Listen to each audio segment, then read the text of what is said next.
Today we're actually taking these factional wars down to the judiciary now. They've been on the executive, they've been on the legislature, and now they're on the judiciary. So just last week, President Cyril Ramaphosa said, guys, take it down a notch. Do not attack the judiciary. Obviously, he was responding to President Jacob Zuma, who has been unhappy with the Constitutional Court decision, obviously, uh, which said that he has no right to remain silent, right? As much as that's what he had said in some of the letters that he had written that say, if you take me and put me on the stand there at the Zondo Commission, I'm just going to keep my lips zipped. So, and I think the reason why President Cyril Ramaphosa obviously came out strong was because last time when he was asked about Jacob Zuma to present himself at the state capture inquiry, President Cyril Ramaphosa said, back off, guys. Give this dude a chance to just think, clear some issues, and common sense will prevail, basically. That's what he just said. Give him some space. It's the famous ANC phrase.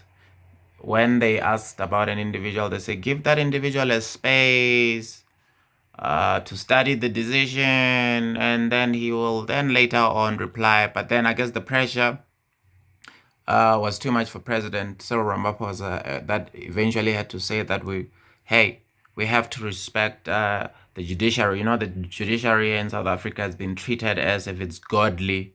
I suppose that's why, because you can hear they've been called lords and your highness and your honor, and everybody just bows down when they come into the court.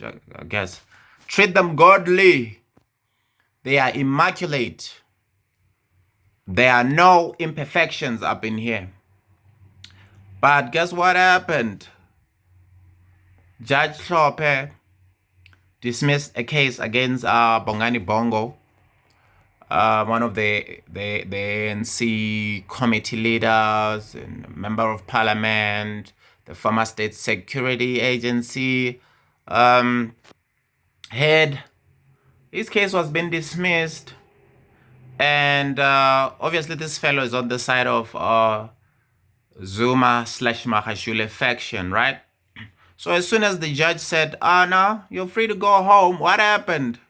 Another judge came in, Johan, I forgot his surname, Kriegler, okay? And he came up and he just said that Judge Hlophe should be, dismissed. I think he's a member of the Freedom Under Law.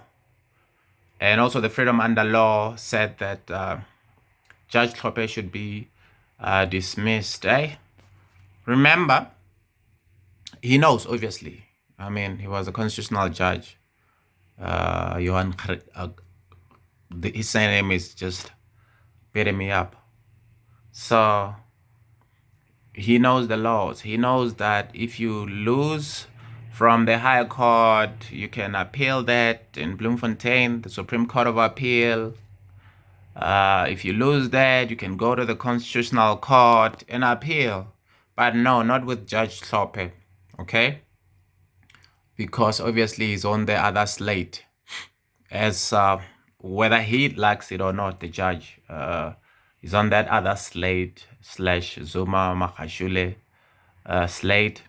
So now he had to be purged. It was kind of funny now because the president just said that we should respect the judiciary, and here we are. We've got a former constitutional judge that says that the judge must recuse himself, even though there's an inquiry that's into Judge Hlophe about his conduct and so forth, and the judicial council of the Republic, the spokesperson there of the Judicial Service Council, said that no, listen, Judge Krichla knows the rules.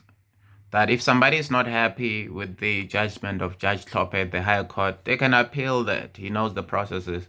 Even all these NGOs and all these lobby groups, if they're unhappy, they should just go and then appeal. That's it. You know.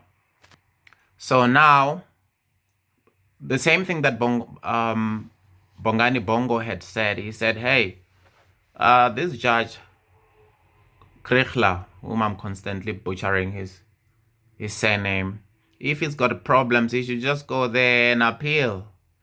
You know, and he also spoke about Jacob Zuma saying, "Hey, listen, this policy of stepping aside of the ANC obviously could be used by factions, you know, factions. If you want if you want to target folks who are against you, if you're in the faction that's now holding the lever of power in the union building, you could just make a list, 1, 2, 3, 4, 5, 6, 7.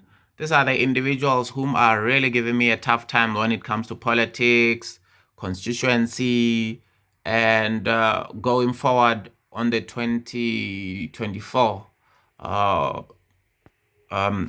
elective conference. They would have lobbied for me to lose my seat. So let's get the MPA to charge them. And then as soon as they're charged, let's say 7 of those people who are key in your opposing faction, they get charged, and then they step aside, and then you fill in those position of those folks who stepped aside. You beef up your faction, and that's the way to go. You win. And now we know with the Ramakatsa case, I think against the ANC, where the judges had said that, listen, the South African Constitution, it's above the ANC's Constitution, all right? So that's what's been giving them a lot of tough times, see? Yes, we know that, I beg your pardon, sometimes that a person could be accused of fraudulent activities and theft and criminality, and they can start winding down the clock by, legal basis, go from one court to another, to CCMA, labor courts, whichever avenues that these people have to avoid having maybe like a sentencing and the case being trialed and being finished sooner, okay? Where, yes, maybe after 10 years you might have been found guilty of fraud or crime, where then you would step aside, but then you would have even run most important department. I mean, you could be running a department or an agency that's fighting against crime, fraud and corruption while you are involved in in such activities. I beg your pardon. But it is better for a person to go through legal processes to remain not guilty until proven, even if it means that a person could go for 20 years going through courts and not even stepping aside. I mean, if you look at it percentage-wise, it's just not going to be everyone. See? That's why sometimes the law is made in a way that, we rather let somebody be out there in the street than make a mistake to sentence that individual for a whole lot of 30 years, where else they haven't done nothing wrong. See? So that's just how this whole thing works. So we'll see. Now that Judge Krichla, Johan Krichla, and the Freedom Under Law and all those other so-called elites had now criticized a judge and went beyond that issue, in fact, and demanding that because of a judge's judgment, which they're not in favor of, that judge should be fired from their job. So it's going to be free for all. It is going to be interesting to see how the very same people are going to be behaving when the people that they don't like, when their opponents are criticizing certain judgments, okay, against judges. We just hope that they're going to keep quiet and say that everybody has the freedom of speech and they have a right to criticize anyone in the republic, and it's etched in the constitution. Remember, it was Trevor Manuel who was very unhappy, a chairperson of a big insurance company. I forgot the name of it. I think maybe it was Old Mutual or Momentum, where its CEO went to court and won the case and was told to go back to the office. And Trevor Manuel said that, remember, it was a decision of the board, I think, that booted out that CEO. So Trevor Manuel said something along the lines of saying, just because somebody happens to wear a garb, and then they have just to scupper the decisions of the board that we've made, But then he quickly came out and apologized to what he had just said. They eventually appealed, and obviously Trevor Manuel's side won. So I don't know whether that would be taken to the Constitutional Court and so forth.